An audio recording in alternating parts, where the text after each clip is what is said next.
that was a good memory. I definitely remember that, especially because I was not 21 and could not get into the bar. So I literally just went just to go.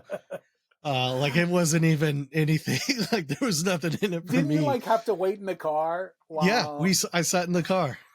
I sat in the car while y'all took him in to go get his birthday shot and came back. Like that was it.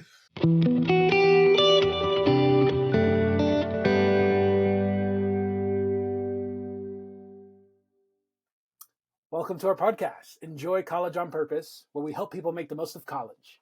I'm your host, Ish Artega. I'm a speaker, and the one thing I know about college students is that they're busy. So I want to make the most of your time, and we're going to aim to keep this episode at 25 minutes or less. And what's going to happen is we're going to interview a professional to look back on their college days, and we're going to dig around for some insight to make the most of college today.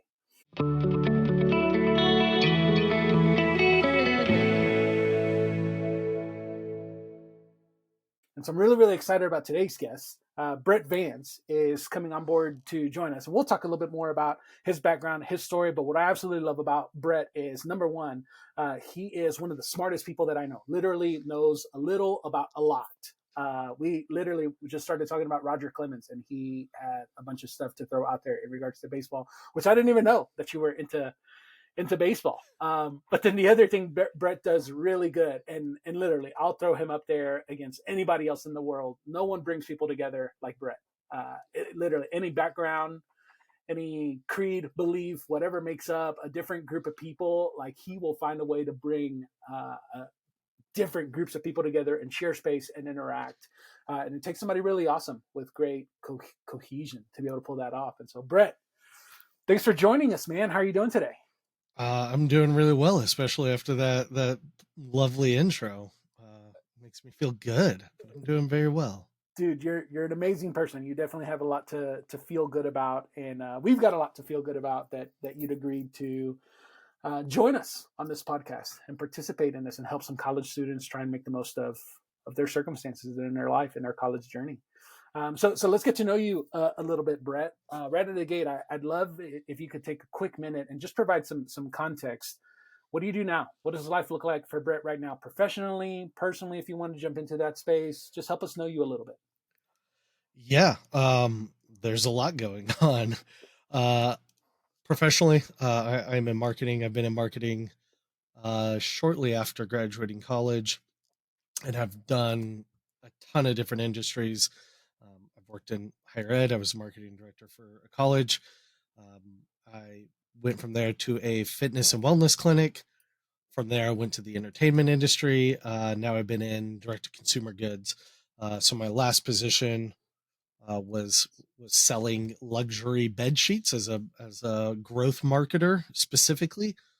And I am now the growth marketing manager at Aloha Collection. We sell splash proof travel bags. Yeah. So And listen, and I want you to dive into a little bit more about like something else to get to know about you. But just a real quick question: what is a marketer, man? Like, how do you explain that to everyday Joe? What a marketer does? uh, yeah, so I mean the general like knee jerk feeling that most people think, especially like when I browse internet forums, like people think like marketers are some sort of like psychological geniuses. Not everyone always, but they think they're like manipulating you, and we're not. Like my goal, I mean, yes, there are people who ultimately like are going to utilize their leverage for evil, just like any other industry. But myself specifically, I view it as my job to educate people in best practices about our products because I truly believe that our products are great for the right audiences. So, as a growth marketer, who are those audiences? How are we talking to them? What channels are we utilizing to reach them? Mind. Yeah, I absolutely love like all that goes into what you do because as a regular Joe on my end, when I hear about marketers, certainly it's like, well, yeah, they're the people who are trying to sell me stuff. They're the reason why I have these like crippling moments of trying to decide should I like go into savings and make this purchase or not. But you're absolutely right. There's so much that goes into it, and I love the approach that you take where you see it as an educator and literally just helping people have the information that they need. The other question that I wanted to ask you as we get to know you a little bit is clearly you're doing super awesome right now with all that's going on in your life as a marketer, some of the different industries that you've been in, and yet you've not always kind of been in this space. At one point, Brett Vance was a college student, and so man, take a minute and just kind of help us understand what did college life look like for Brett. Did you live on campus, off campus? What kind of extracurricular activities were you into, if any? Hours per semester, stuff like that. What did college look like for you? Yeah, so I attended Dallas Christian College, which is a pretty dang small school, but that provided a lot of really unique experiences because you get to know everybody from all different backgrounds. So that was a lot of fun for me as a person who just loves people. It was a lot of fun to be able to get to know different people from different backgrounds. Um, I lived on campus most of the time. Um, Mm-hmm. I finished college in 6 semesters, so um, I did take a semester off, and so that skewed some stuff. But I was able to graduate high school with a fair amount of credit hours. So the first 2 years I lived on campus, and my last year I lived off campus. And that was primarily budget reasons. Um, living in an old rundown apartment with three other guys in a 2 bedroom apartment. Uh, Back when rent was like $600 type of thing. Affordable Can't get away housing. with that. Can't get away with that now, but that was kind of what I did. And there are benefits to both. Obviously, you get a lot better college life just being accessible on campus. Um, you know, People just walking into your room like, "Hey, let's go. We're going to see a movie," and just like, "Sure, let's go." That obviously doesn't happen when you live off campus, but living off campus, taught me a lot more about kind of getting on my own. Um, I was lucky enough as a millennial to not have to go back home with my parents. So I'm one of the few millennials I know who did not do a stint back home.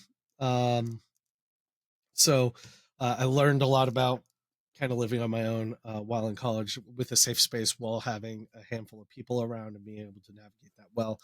Um, but college life, extracurriculars, wasn't in a ton of extracurriculars. My extracurricular was academia. Yeah, So I was taking 18-ish hours a semester because or more. There was a couple of times I took more as a goal to hit that 6 semester mark, which obviously helps reduce costs because you know, sure. Yeah. I'm not paying the initial fees and a bunch of other stuff. But um, yeah, I thoroughly enjoyed college as an experience. Learned a lot, and also worked really hard to do the well, I say I worked really hard. I worked hard most of the time. But like everybody, I blew off a class here or there. I um tried to have a lot of fun with it as well. But I also worked off and on through my time in college. So I worked everything from Babies R Us to UPS to you know Starbucks and all those places to try and um, you know, nowhere near enough. I mean, I was making 7.98 an hour at Starbucks, so nowhere near enough to pay for college, but enough to get me some 2 a.m. Taco Bell runs. So And that's what it's all about. No, man, wow, yeah, you certainly had a pretty robust college experience, trying to keep everything in that short time frame. And then even before that, you came from somewhere, and so I'd love to know a little bit more about. Where did Brett come from prior to day one at college? Small town, big family. Just add a little bit of color and context to day one at college Brett and where he was coming from. pretty medium across the board. So obviously I moved to Dallas for college to attend Dallas Christian Mm-hmm. College. But I came from a town north Houston called Spring, um, and went to actually a large high school, Spring High School. I think there were like 6,000 students at the time, Wow. and my graduating class was just over 1,000 students. So came from Spring, um, you know, two older brothers, and living that North Texas or North Houston suburb life. Nothing, super specific. Like a lot of standard teenager type stuff. I did band in high school. Did a lot of academics, obviously, in high school in order to be able to graduate with the extra hours. And then yeah, made the move up to DCC, which was also kind of unique in and of itself. Um, as somebody who is, as you alluded to, a jack of all trades, um, that also meant it was very difficult for me to find out what I was passionate about because I Mm, was interested in everything. And so I really loved math and science. So I thought I was going to be a chemical engineer. Um, so I went and, best engineering school in Texas is A&M. mm, So I had a full ride scholarship to study at A&M in their College of Engineering, which I turned down to go major in biblical studies. So kind of a non-traditional approach, especially for those listening who don't know, especially for like millennials and Gen X. Like there was a big push from a lot of families to send kids to Bible college for some reason. mm. I was one of the few people I knew that my parents were like, "Are you sure you don't want to go to A&M?" They were like, "You should probably check that out." And I was like, "No, mom and dad, I know what I'm doing." So but I went up, majored in biblical studies, and got came from a pretty standard background, staunchly middle class neighborhood, pretty standard, unremarkable story growing up. Yeah. No, and I appreciate your humility in that. Knowing you outside of this podcast, I certainly wouldn't use the words unremarkable. And again, that just speaks to the humility, just kind of a very practical perspective you have on your own life. But gosh, what I know about you is, the spaces that you step into, the intentionality with which you step into them with, and then you've always been really good at holding everything with an open hand.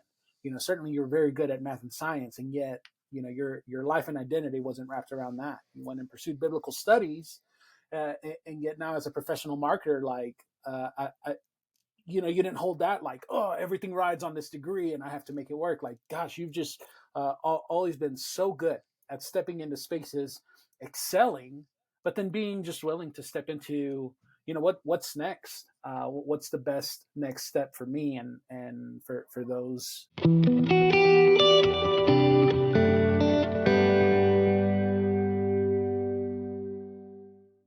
in my circle, my friends and my family. um, I want to dive into a little bit more of your college experience, and really what I'd love to hear is what your top two favorite memories were from your time in college. That's it's definitely it's so tough. There's so many good memories. And when I talk to And people before and you they ask answer, about it, like I totally want to say, what I remember about you in college, we went to school together, and certainly it was very evident that you were focused on the academics. It was no secret that you were taking a ton of hours, and yet there's never a point in my life where I remember like, oh, Brett sucks. Like, like, let's not go hang out with him. Let's not ask him to get involved. I remember somebody had turned 21, and sure enough, one of the people that we invited to go and celebrate this other person's birthday was like, "Hey, let's go get Brett. We'll jump in a car and go celebrate this person's 21st birthday." And you were like, "Yeah, I'm in." I'm Probably in. closing one of like 12 textbooks, just tagging along. And so certainly you found a way to enjoy life. So, anyways, there's my endorsement. But yeah, man, what floats to the top for you as a memory? That was a good memory. I definitely remember that, especially because I was not 21 and could not get into the bar, so I literally just went just to go. Like it wasn't even anything. Like there was nothing in it for Didn't you me. like have to wait in the car Yeah, while I sat in the car. I sat in the car while y'all took him in to go get his birthday shot and came back. Like that was it. Um, man, they're the most ridiculous college antics. rollerblading around the dorms. I got prob dumb stuff too. I pierced my septum in the dorm rooms. And for those of us who don't know what that is, what is a what did you call it? A septum? Septum, Septum? septum. It's the little area between your nostrils, so like the bull ring, That's amazing. the bull nose ring. So we pierced that in the dorms. I did a tattoo on the palm of my hand. Actually, I did several tattoos in the dorms, but we didn't have a tattoo gun, so I taped a sterilized tattoo needle with sterilized, like I was safe, but taped it to a Sharpie. It's called a stick and poke tattoo, and did it all by hand, not with a gun. So there were a lot of those times. So I will just like, it's really hard for me to pick. So I'll just like lump Okay, go for it. the social stuff. Like I'm Yeah. gonna lump a lot of that stuff. There are a lot of late Social life. nights, a lot of late night, raw, deep conversations. There was the fun, chaotic stuff. There were the late night trips, but also just the place to be very raw and deep and vulnerable and open up with one another. That is so difficult to recreate outside of college. And most of my friends, I think we're very lucky to have found outlets for that. But most of my friends um, don't don't know where or how to get that. I've seen a meme running around for years, but it's nobody ever talks about Jesus's miracle of having 12 close friends in his 30s. Um, and so I think I don't take that lightly. I'm lucky enough to still be surrounded by a lot of guys. I tell people one of the things I am good at is relentlessly staying in touch with people. Mm. But I think that's just more my predisposition than anything. And so it is not lost on me that those situations from college, for many people, that's one of the last times they get a lot of those deep social interactions.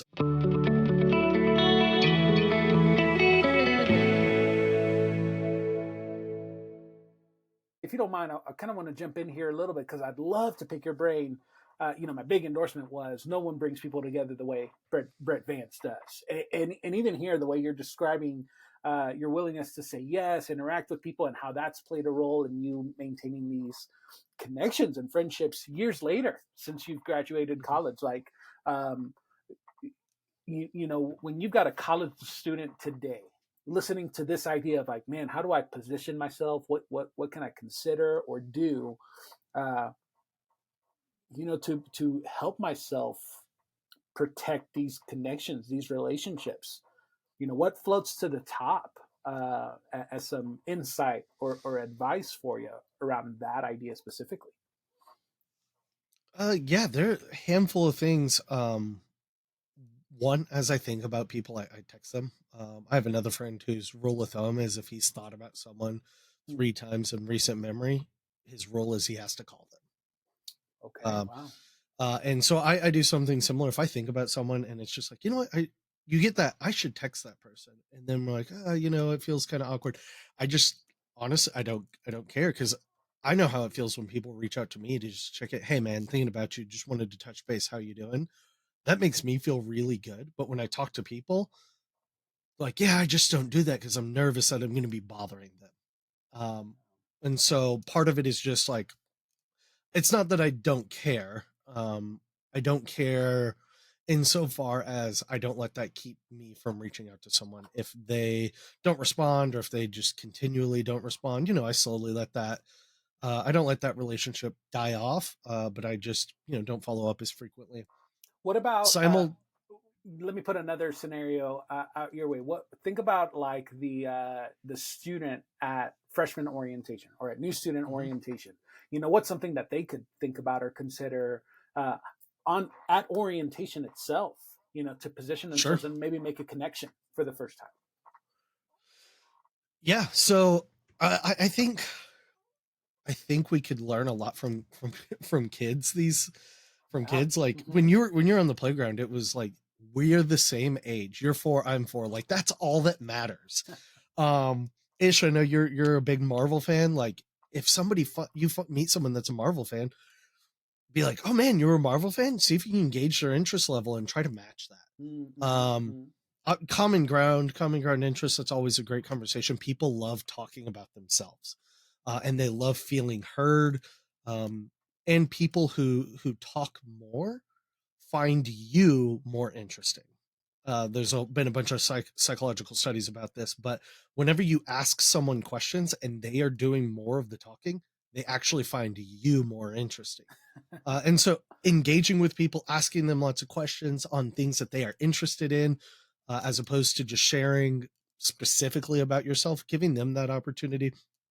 So is that, you know, I've worked a lot of comic cons and video game conventions, and there's a lot of that comes back. There's a desire for that, and for Mm-hmm. some reason we've held back because we're like, oh no, we can't just become friends with someone just because we share, you know, a big love for Marvel. Uh, but when I go to comic cons or I go to gaming conventions or board game conventions, it's literally like, oh my gosh, are you playing that game? Yeah, like I love this game. Come sit down, come watch, and it's just like immediately, Mm. like, did we just become best friends? You know, and I see that happening a lot. And so there is almost this like hunger for that we suppress because we think it's not socially acceptable. But whenever we don't suppress it, people tend to receive that very well. You're always going to hit outliers. You're always going to hit people that you come and be like, "Hey, I'm Brett. Nice to meet you." And they're like, "Don't talk to me." You just water off a duck's back. Just be like, "Hey, I don't know what's going on in that person." There's an adage. I think it's called Hanlon's razor. The original is, don't attribute to malice that which can be attributed to stupidity. I Mm. prefer using the word ignorance. And so in social interactions, like we often get stuck in our heads and we think, well, that person didn't respond the way I expected them to. And our knee jerk response is to think that they think less of us, Yeah. when oftentimes it could be a million different things. So I brought up something and it reminded them of something and they just got distracted, or reminded them of something that was kind of hurtful, you know, that they're not mad at me for because I had no way of knowing. But you know, if I bring up a story about my brother and they just lost their brother, they might respond in a way that I don't expect, but I don't know that's what's going on. So don't attribute it to malice. Attribute it to your lack of understanding. Um, and so I think that's one of the many things that I do. You know, but just taking an interest in the things that people themselves take an interest Yeah. in, is a huge step. And that's so insightful because I can definitely remember those experiences, stepping into rooms for the first time. Gosh, new student orientation is nothing but stepping into a lot of different rooms. You know, meeting your roommate. Um, you know, when you're in a cafeteria and all these different parents are there, you know, dropping their kids off or whatever. All the different experiences, and you know, here you are, potentially in a new city, certainly in a new campus, surrounded by new people, and you know, the plan is you're going to be here for a while. Um, Mhm. you know, so helpful to hear some of this insight to make connections. Um, you know, which maybe kind of leads me to the next question. As we think about, you know, Brett, all that you've accomplished, all that you've achieved, if you could go back in time and talk to I forget how old you were when you started college. Were you 12, 13? 14. Good old 18, almost 19. I feel like you were just younger than everybody else. But if you could go back and talk to college freshman Brett, what would you pass on to him? What did you wish you knew starting college that you know now? Um, a handful of things. I keep using that phrase, a handful of things, but um, I think probably the first would be, what are the broadly applicable skills Hmm. that I can take beyond? I knew pretty early on. One of the reasons I chose to turn down my scholarship to A&M was, obviously I just decided I didn't want to be a chemical engineer, so like that was a huge part. But um, I had learned that 85% of Americans don't work in a field related to their degree, Yeah. Wow. and there are many reasons for that. Um, but I think probably one of the biggest is, what are the broadly applicable skills that I am learning that now allow me to utilize that in other things. So obviously a big one, like there's a lot like hard work, critical thinking that are very broad, but writing papers, in when you're studying theology, you're writing a lot of papers, and it taught me how to find resources, compile those resources, do a bunch of research, distill that down into sound bites, and then convey a very effective message over a topic that I feel confident in presenting, because of that amount of research. So as a marketer, um, I do that basically all the time. I have to come up and I say, hey, I want to, allocate, $30,000 a month to do this. I have to provide a reason for that. And I have to compile that in comprehensive ways. And so I don't think that I looked at writing papers like that. I don't think I looked at those things, as like they were important for learning the topic, but not applicable skills for the future. And that just isn't true. Like, I have to convince my boss if I want to spend $30,000 a month on podcast ads. Um, I need to make a clear case why, because that's a lot of money. And I've made pitches for significantly larger investments, so I have to be convincing. I have to use data. I have to, when necessary, use case studies, quote resources, all the things I did writing an exegetical paper, which is basically just a really in-depth research paper, in a theological topic or a section of scripture. But um, all those things I do now.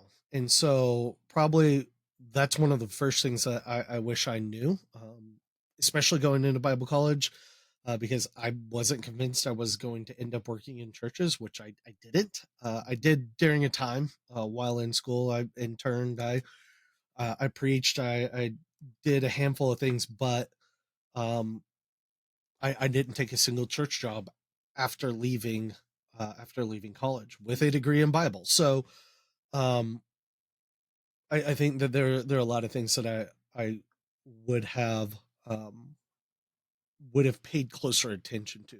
How does this critical thinking apply? How do all these things apply to almost any field? And I tell people all the time that hard work and critical thinking will get you very far in most fields. If you can problem solve, and you can just put in the sweat, you're going to get really far in most jobs. Yeah. And there's a lot of that grit that goes into college because you're balancing a lot of stuff.